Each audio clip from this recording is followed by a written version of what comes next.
Meus queridos e minhas queridas, sejam muito bem-vindos a mais um episódio do Liberdade Financeira, nosso programa sobre tudo do universo dos investimentos. Meu nome é Gabriel Melo, eu sou especialista em investimentos, meu Instagram é grmelo007, segue lá. E hoje, além de tudo, vamos falar um pouquinho sobre as novidades quentes que estão vindo aí, né, disruptivas. Vamos falar um pouquinho de criptomoedas, vamos falar de ações de tecnologia e vamos falar também de um grande giro, né, que a gente sempre faz das notícias e um pouquinho de gráficos, né? Bom, começando, então, quando a gente fez o último programa, eu falei que eu iria trazer o desfecho daquele gráfico de acumulação, né? A triangulação que a gente veio vendo no Ibov e aí de repente, para algum lado, ele acaba estourando. Então, surpreendentemente, né, o que a gente viu foi um estouro para cima. Eu vou carregar o gráfico aqui para vocês verem. Então, depois que fechou essa acumulação, o gráfico rompeu para cima e assim, o problema é que os volumes não estão tão altos, né? Então é um rompimento que não vem muito poderoso, não vem com tanta força por conta do volume que não está tão alto, mas rompeu para cima. Isso é um sinal de esperança, é um sinal de que a gente pode ter uma tendência de alta nos mercados por algum tempo, talvez semanas, talvez até meses, né? Claro que não vai ser uma alta em linha reta, vai ter solavancos, mas pelo que diz um pouquinho de análise gráfica, quando a gente tem um rompimento desse, a gente pode ter um início de uma tendência no sentido que se firmar o rompimento. No caso, como rompeu para cima, a gente pode enxergar uma tendência de alta para os próximos dias. Claro que isso, como eu sempre falo, pessoal, não é uma indicação de investimento, a gente está falando aqui com um cunho muito mais didático, pedagógico, para fazer um estudo sobre isso. Bom, o fato é que, independente das perspectivas, vamos dizer assim, tenebrosas de curto prazo, por conta da pandemia, por conta de vários lockdowns regionais que estão acontecendo, porque nacionalmente não vai rolar, né? Já ficou claro isso. E aí esses lockdowns regionais estão tendo impacto econômico, sem dúvida, mas contra tudo e contra todos, né, contra essa percepção negativa que vem dominando o noticiário, a economia está andando e a Bolsa está indo atrás, né? A Bolsa está querendo flertar de novo com a área de 120 mil pontos, né? Querendo flertar com seu topo histórico e isso aí ainda sem considerar em dólar, né? Porque isso é apenas o topo histórico em reais. Em dólares ainda falta um tanto ainda para a gente subir por conta da desvalorização do real, mas o fato é que várias empresas estão subindo bastante, né? A gente tem acompanhado aí grandes medalhões como Vale, Petro. A Petro ainda não recuperou muito daquela queda depois da troca do presidente, mas a Vale está indo super bem, né? Acima de R$100, R$103 a última vez que eu vi. E ela, assim como outros papéis, tem carregado muito o índice Bovespa, né? O índice que é muito pesado nessa área de commodities e também setor financeiro também tem tido uma recuperação forte. Banco Inter aí da vida bombando, né, indo super bem. Essas empresas disruptivas estão assim realmente decolando no mercado. E como é que a gente pode justificar isso, pessoal? Dá para entender, assim, porque os valuations estão esticados, a gente já falou sobre isso, o valuation é a precificação de uma empresa em relação aos seus lucros, a geração de lucro que ela consegue fazer, e esses múltiplos, né, que representam esse valuation estão muito altos, isso significaria que os papéis estão caros. Mas, por um outro lado, a gente está tendo um excesso de liquidez muito grande. Como eu já falei aqui, mais de 50% de quem investe no nosso mercado são estrangeiros, são investidores internacionais. Nós, eu e você, como pessoas físicas, somos menos de 20% da bolsa até hoje. Então, esse investidor estrangeiro internacional está cheio de dinheiro, né? Tá tendo estímulos muito fortes nos Estados Unidos, na Europa, enfim, na China também. Então os investidores internacionais estão com muito dinheiro na mesa e estão procurando oportunidades. Então, como as próprias ações dos seus mercados acabam ficando com um valuation mais caro ainda, eles acabam olhando para mercados menos atraentes, né, do que os próprios mercados mais maduros, mas que apresentam boas oportunidades, como é o caso do Brasil. Apesar de todo esse ruído político, né, apesar de tudo que a gente tem visto, o investidor está tampando o nariz e está mandando ver, está comprando.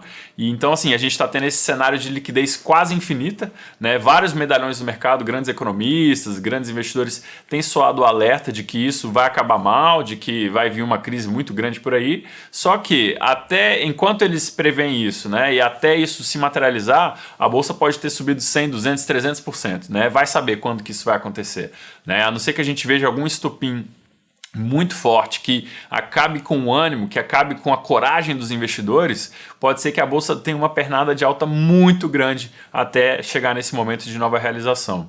Lembrando que agora o investidor está muito anestesiado, né? Tragédias como o coronavírus, como a pandemia, já não impactam tanto mais, né? Agora o pessoal está muito frio nesse sentido de análise econômica, de realmente olhar, mas em que isso vai afetar os negócios, não a questão do ânimo em si, ou do momento, né, que a gente chama, a questão do apetite a risco dos investidores. Ele está muito focado agora nos números frios, né? Então, se uma empresa continua indo bem, independente de pandemia, o investidor não vai tirar o pé do acelerador, né? Então isso está ficando mais claro, que houve um amadurecimento dos nossos investidores, tanto internacionais quanto domésticos, em relação a olhar os fatos, né? Desconectar um pouquinho da narrativa da mídia, porque a mídia realmente acaba vindo muito politizada, muito polarizada, e muitas vezes os dados por trás, né, as informações econômicas por trás ficam muito enviesadas, né, e o sentimento de negatividade acaba predominando de uma forma tão abrupta que a gente não vê mais nada de bom, né, só vê coisas negativas, o que não é verdade, né? A gente tem um cenário muito complicado na pandemia, muito delicado, mas existem muitos pontos brilhantes aí na economia de coisas boas que estão acontecendo. A gente está retomando, inclusive, pegando um gancho nisso, uma novidade muito boa que tem acontecido com o mercado é a retomada dos IPOs, né? Então, os IPOs, que são as ofertas públicas iniciais, ou a sigla em inglês, né? Initial Public Offering, estão começando a ganhar velocidade novamente, né? A gente tem um pipe aí com várias empresas, né, que estão querendo abrir o seu capital na bolsa pela primeira vez, buscar novos investidores. Então, isso é um ótimo sinal. É um sinal de um clima melhor no mercado, independente do que está acontecendo no noticiário, independente do que está acontecendo ali no dia a dia, em que a gente vê muitas restrições ainda, só que os fundamentos econômicos estão começando a se sobressair a essa cacofonia, né, de barulhos aí, de notícias, de manchetes catastróficas. Então, sinais de que a gente está vendo um movimento muito positivo. O rompimento da bolsa para cima no gráfico, como a gente mostrou. A questão dessa liquidez, que independente do cenário, independente das manchetes, a liquidez continua forte, tem muito dinheiro entrando no país, tem muito dinheiro entrando na bolsa especificamente. E essa aceleração de IPOs é uma ótima notícia, né? Isso mostra que o ambiente está bem menos conflagrado, bem menos tenebroso do que há pouco tempo atrás, onde a gente viu várias empresas que estavam com IPO na boca, ali na linha para ser emitido, né, para começar o processo, e elas decidiram desistir na hora H, né, e postergar por conta do medo desse ambiente econômico ficar pesando e acabar atrapalhando os negócios.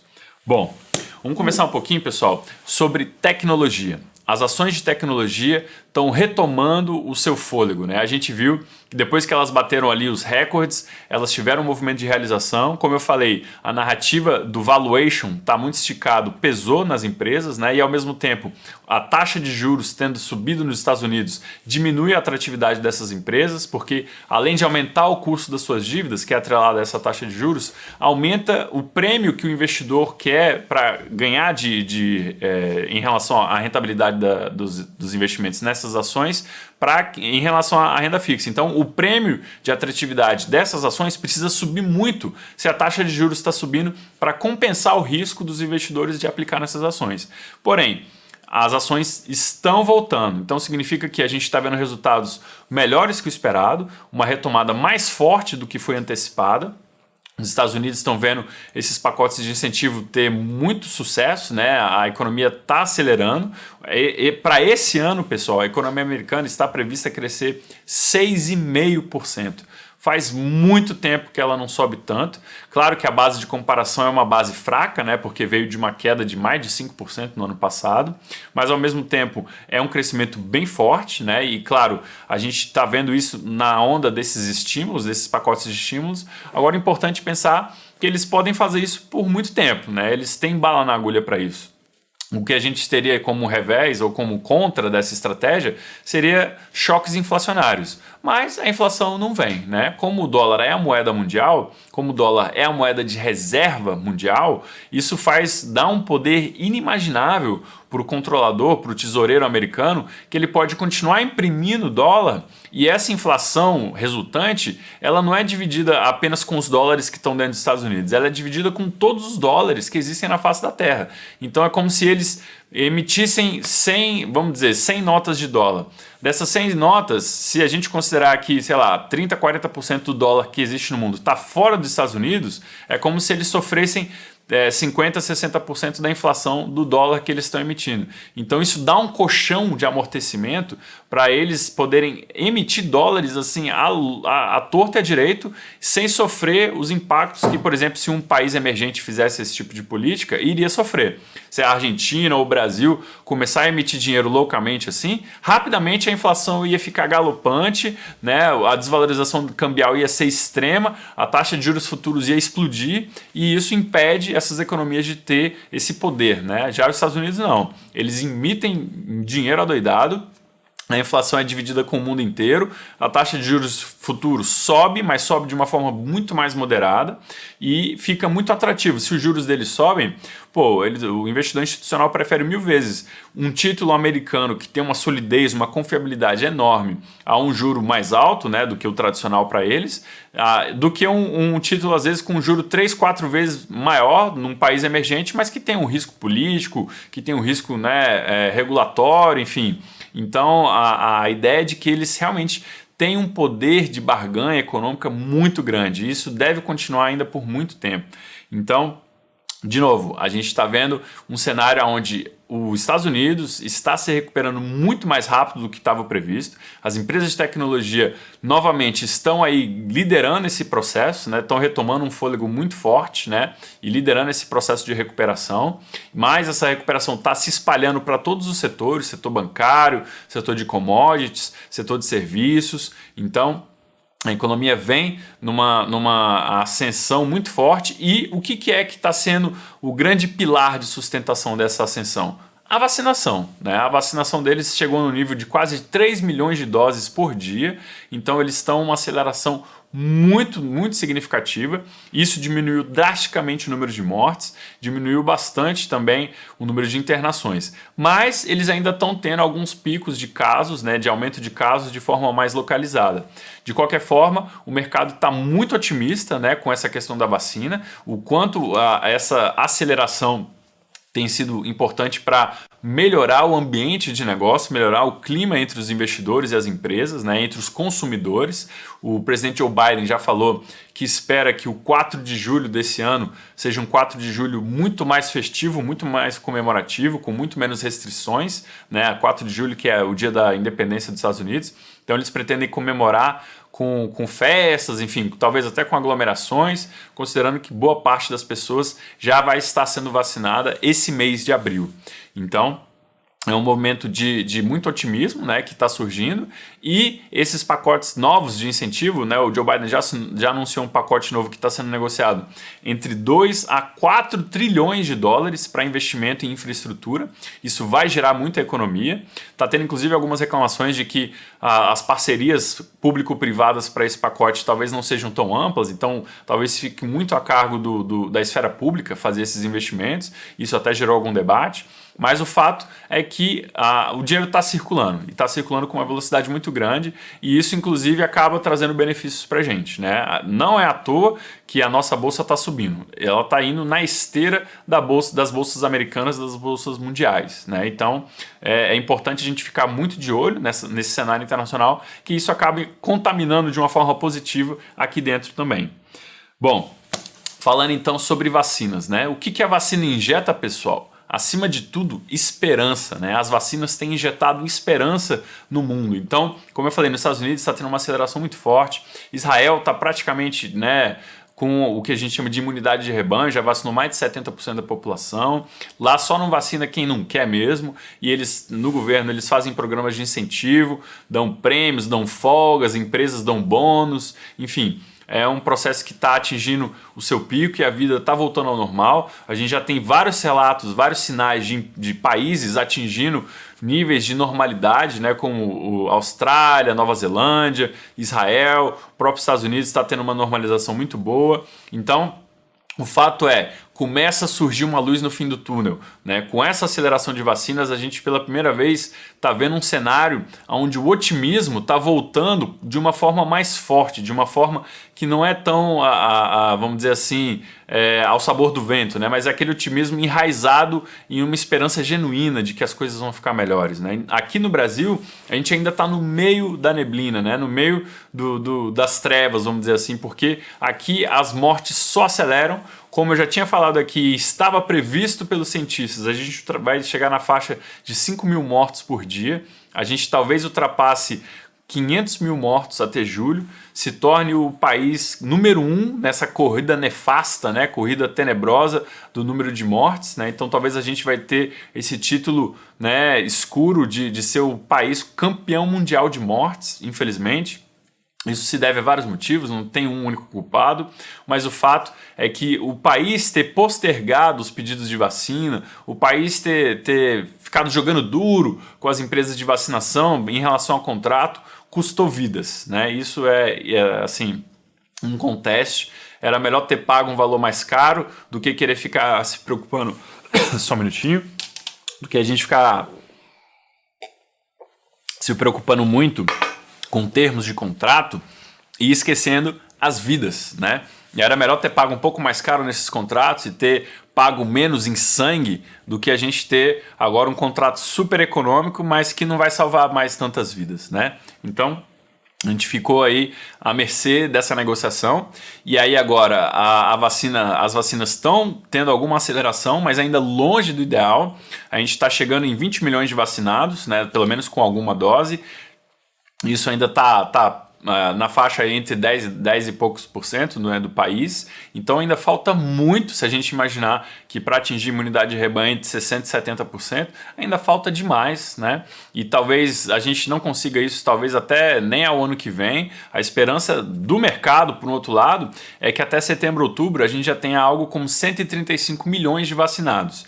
Em cima dessa expectativa, muito desse crescimento ali da Bolsa está sendo com essa expectativa, né? Os investidores botando na conta ali, botando na precificação que com 135 milhões de vacinados vai ter muito menos lockdown, vai ter muito mais circulação de pessoas, vai ter muito mais negócios no varejo, né? Empresas retomando, restaurantes, shoppings, cinemas, né? Então, isso é a grande dúvida. Do ponto de vista doméstico, o nosso problema é saber quando e quantos vacinados teremos, né? Até quando, né? Então, se a gente conseguir fechar com esse cenário de até outubro ter 135 milhões de vacinados, isso vai ser maravilhoso. Isso vai realmente significar um segundo semestre, né? Ou pelo menos o último trimestre do ano fortíssimo, né? Onde a gente vai ver uma retomada e essa retomada, sem dúvida nenhuma, deve se acelerar até o ano que vem.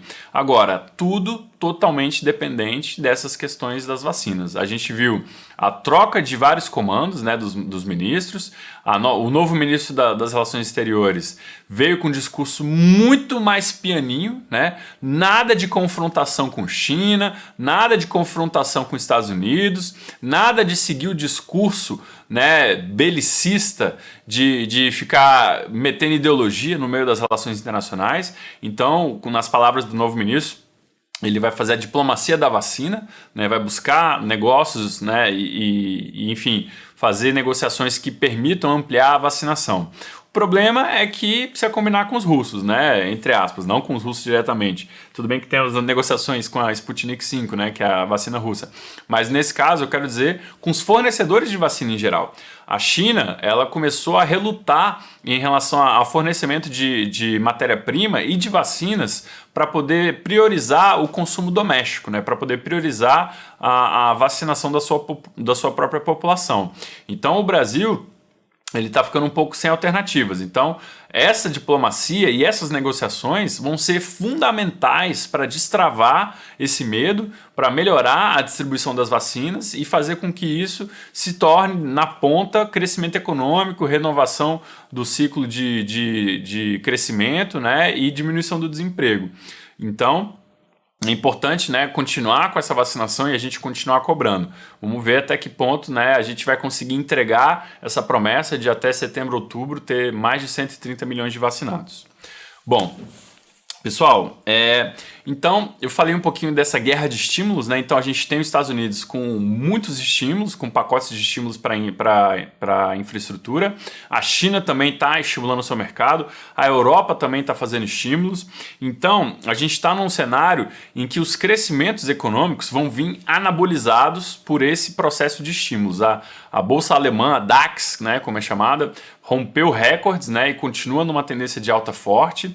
Então essa questão dos estímulos vai ser o grande drive, por isso que eu falei que por mais que os valuations estejam esticados, enquanto tiver estímulo, vai ter dinheiro, vai ter, né, recurso procurando ativos para poder se estacionar, né? Então a questão desse excesso de liquidez e do valuation esticado não vai ser algo que vai deter o investidor nesse momento, porque está com um excesso de liquidez no mundo. Então os ativos bons, eles vão tender a ficar cada vez mais caros, né? Por isso é interessante sempre buscar algum tipo de proteção ou fazer entradas de forma gradual, não comprar tudo de uma vez, porque o mercado fica muito suscetível a algum solavanco. Então, esse excesso de liquidez ele acaba distorcendo muito a visão de mercado, acaba distorcendo essa questão do valuation. Então, uma política de mais segurança é buscar fazer entradas parciais e quando for fazer vendas, também fazer realizações parciais, né, para melhorar ali o seu trade, a sua operação. Bom, vamos falar um pouquinho então de Show Me The Money? Chama o Tom Cruise aí.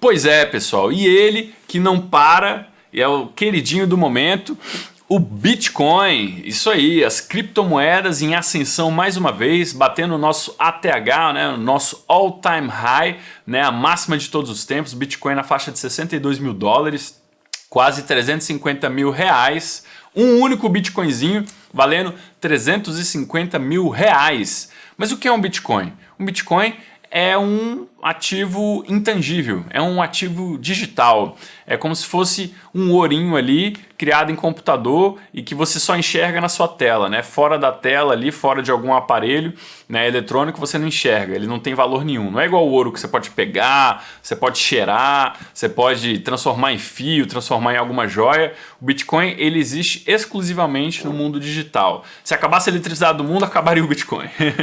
Mas isso não impede de um único Bitcoin está valendo na faixa de 350 mil reais. Lembrando que o Bitcoin começou em menos de 1 centavo, né? Quando ele surgiu, em 2010 ali mais ou menos. Não, acho que foi até um pouquinho antes.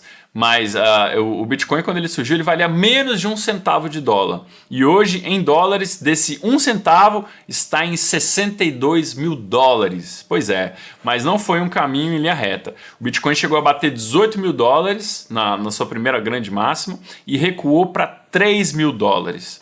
E aí depois disso, depois de muito tempo, o nosso Banco Central aqui na época falando que era bolha, viu? A gente avisou, era bolha e tudo mais. Tem um site muito legal que fala dos obituários do Bitcoin, né? De todas as vezes que a mídia falou que o Bitcoin acabou, que morreu, que era uma bolha, que explodiu, e todas as vezes ele recuperou e rompeu as máximas, né? Então, de novo, há pouco tempo o Bitcoin estava 3 mil dólares e aí entrou esse ano de 2021 valendo nessa faixa de 18 e 19 mil e agora já triplicou para 62 mil dólares. Então ele está carregando junto com ele as outras criptomoedas da moda, como o Ethereum, que é uma das maiores, a Ripple, que também é uma que inclusive teve problemas recentemente entre seus fundadores, e a SEC, que é o regulador dos Estados Unidos de valores imobiliários. Então, independente desses ruídos, desses problemas, o cripto-universo, né, esse universo de criptomoedas tem crescido e tem ganho muitas outras formas de você aplicar nele. Agora, interessante que a aplicação original, que era o objetivo do Bitcoin, que era ser um novo meio de pagamentos, né, das pessoas poderem transacionar, fazer mercadoria, fazer transações comerciais, ela não está sendo tão usada nesse sentido. Ela está sendo muito mais usada como uma reserva de valor, realmente como um ouro digital, para você fugir, por exemplo, de moedas inflacionárias como o dólar, né, ou moedas como o real, que sofre com inflação. Então, as criptomoedas elas são deflacionárias, né, em sua maioria, porque elas têm um estoque limitado, né, então você não consegue aumentar a quantidade de bitcoins além de um máximo pré-definido no código-fonte, né, que regula ali o ativo. Então essas moedas deflacionárias estão ganhando muito terreno e assim, a única expectativa, pessoal, é que isso deve continuar. Claro que os investidores, quando vier grandes movimentos aí das baleias, que a gente chama, né, os grandes detentores de Bitcoin, quando eles movimentam o mercado, eles assustam as sardinhas, né, que somos nós, os pequenos investidores. Então, nesse processo de grandes transações, pode ter certeza que vão ter várias porradas aí para cima e para baixo na volatilidade. Mas a questão é que a volatilidade está se estabilizando. Antes a volatilidade do Bitcoin era na faixa de 70%. Agora já diminuiu bastante. Pô, hoje em dia eu vejo uma manchete de Bitcoin derreteu. Eu vou olhar, caiu 8%, 9%. Pô, antigamente era 30%, 40%. Quando vi uma manchete dessa. Então melhorou muito a volatilidade das criptomoedas nesse sentido, ela diminuiu bastante. E quanto mais pessoas aderem a ela como reserva de valor, né, como uma forma de você guardar recurso e fugir de moedas inflacionárias, maior vai ser essa estabilização, né? Menor tende a ser a volatilidade de longo prazo. Então, são ativos que a gente tem que ficar de olho, como eu citei aqui, o próprio Bitcoin, né, o BTC, o Ethereum, a Cardano, o Ripple, né, então são várias moedas que estão crescendo bastante, né, e que tem muitas formas, inclusive, de você investir nelas, mesmo que você não queira ser um geek ali, um aficionado que vai ficar instalando, né, carteiras, enfim. Hoje, via fundos, a gente tem alguns fundos na própria XP, da gestora Hashdex, é uma gestora que trabalha exclusivamente com criptoativos, então ela criou fundos que operam uma cesta de criptomoedas, sendo que a maior parte dessa cesta é de Bitcoin, na faixa de 70%, 75% em cima de Bitcoin. E aí eles têm fundos diferenciados, desde o investidor geral até para investidores qualificados, onde uma parte da cesta do fundo é nessa cesta de criptomoedas e a outra parte é em títulos públicos. Então depois procurem a gente, dê uma olhada no nosso site, entre em contato com a gente pode explicar um pouquinho mais sobre esse tipo de investimento, essa gestora. Tá bom? Então, eu vou ficando por aqui, pessoal. Fiquem com Deus, se cuidem. Lembrando, a gente ainda está em pandemia, então se protejam. Mas, se Deus quiser, com a aceleração das vacinas, a gente vai ter um segundo semestre, um último trimestre muito positivo para nós e para o mundo. Então, fiquem com Deus. Até mais. Tchau, tchau!